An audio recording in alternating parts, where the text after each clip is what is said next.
Facebook addiction disorder, इसको English में FAD भी कहा जाता है। इस पर भी हम आपको एक रियल इंसिडेंट सुनाते हैं। मुंबई में एक बंदे थे, बहुत ही मल्टी मिलियनर थे, बहुत पैसे थे उनके पास, कई कई कंपनियां थी उनके पास, कई दौलत शोहरत प्रसिद्धियां थी, लेकिन फेसबुक के वो सीवियरली एडिक्टेड हो चुके थे। क्या हुआ था उनको? क्या हुआ था? फेसबुक का एडिक्शन उनको हो चुका था। कितनी भयंकर ये बीमारी है ना? आप सुनकर अचंभित हो जाएंगे।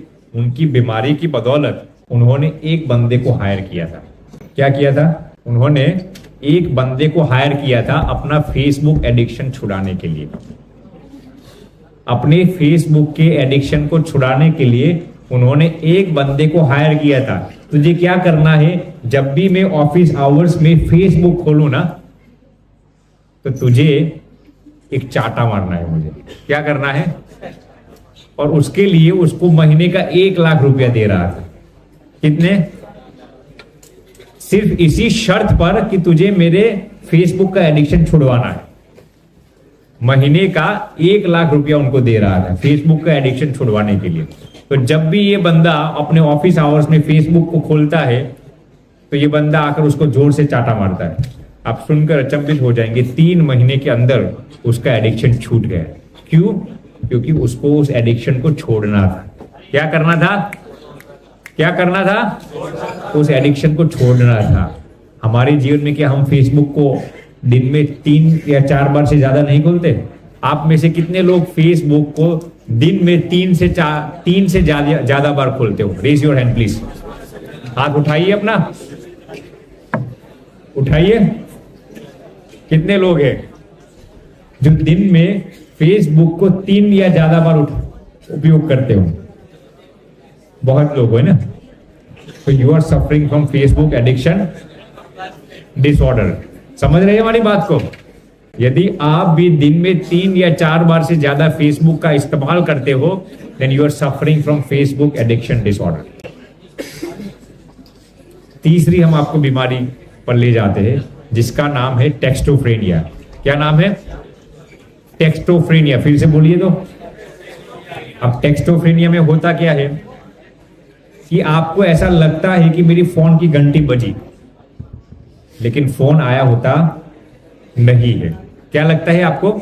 मेरी फोन की घंटी बजी, लेकिन रियल में फोन की घंटी बजी हुई होती नहीं, क्योंकि आप उसके इतने एडिक्टेड हो चुके हैं कि आपको ऐसा लगता है कि मेरी घंटी बजी होगी, मेरी घंटी बजी होगी। मैं एक आपको दूसरी रियल इंसिडेंट सुनाता हूं। अमेरिका में एक भैया थे, वो बाथरूम में स्नान कर रहे थे और उनको ऐसा लगा कि मेरी फोन की घंटी बज रही है। क्या लगा? फोन की घंटी बज रही है। तो वो नाते नाते भी एक भी मिस्ड कॉल्स नहीं देखना चाहते थे। नाते नाते बाहर आते हैं बाथरूम में से और देखा तो किसी का फोन ही नहीं था। फिर बाथरूम में नहाने के लिए वापस जाते हैं। जैसे ही वापस जाते हैं वो फिसल जाते हैं और वहां पर ही ब्रेन हैमरेज हो जाता है और मर जाते हैं। क्या होता है? गिर जाते हैं और ब्रेन हैमरेज हो जाता है और वहां पर डह जाते हैं, मर जाते हैं। इसको कहते हैं फैंटम रिंगिंग सिंड्रोम। क्या कहते हैं? Phantom ringing syndrome. आपको लगता है कि मेरी फोन की घंटी बजी है, लेकिन रियल में आपका फोन आया हुआ ही नहीं होता। एक दूसरे बंदे थे, वो रात को सो रहे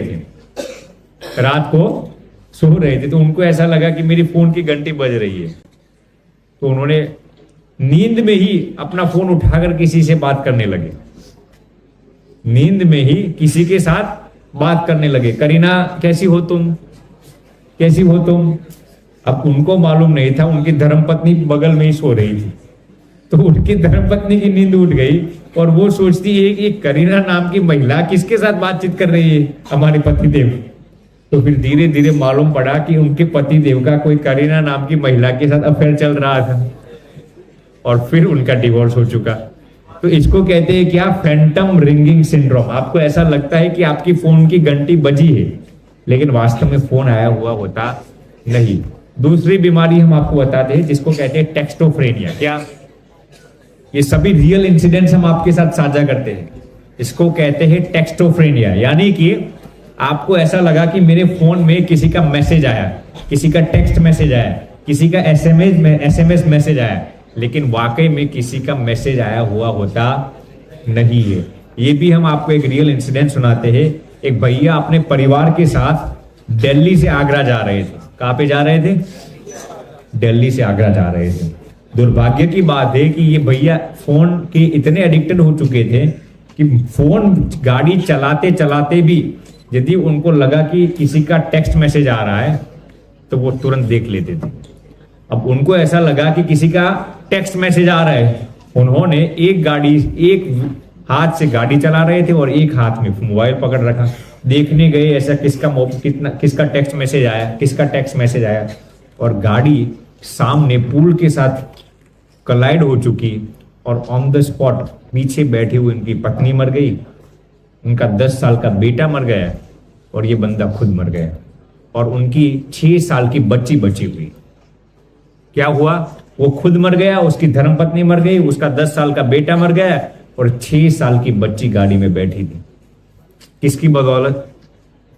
इसकी बदौलत। उसके प्रारब्ध में आज मृत्यु नहीं लिखी थी क्या?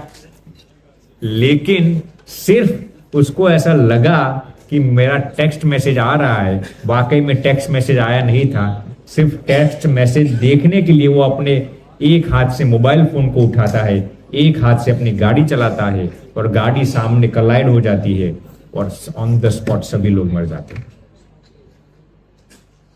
इसीलिए हम आपको बचाना चाहते हैं, इसलिए इतनी गंभीरता पूर्वक आपको ये बात बताते हैं। आपको शायद इसकी अहमियत लगे या ना लगे, आपको इसकी सिग्निफिकेंस, इसकी इंपॉर्टेंस लगे या ना लगे, लेकिन ये बहुत ही महत्वपूर्ण चीज है। अपने आप को इसके एडिक्शन से बचाना है आपको।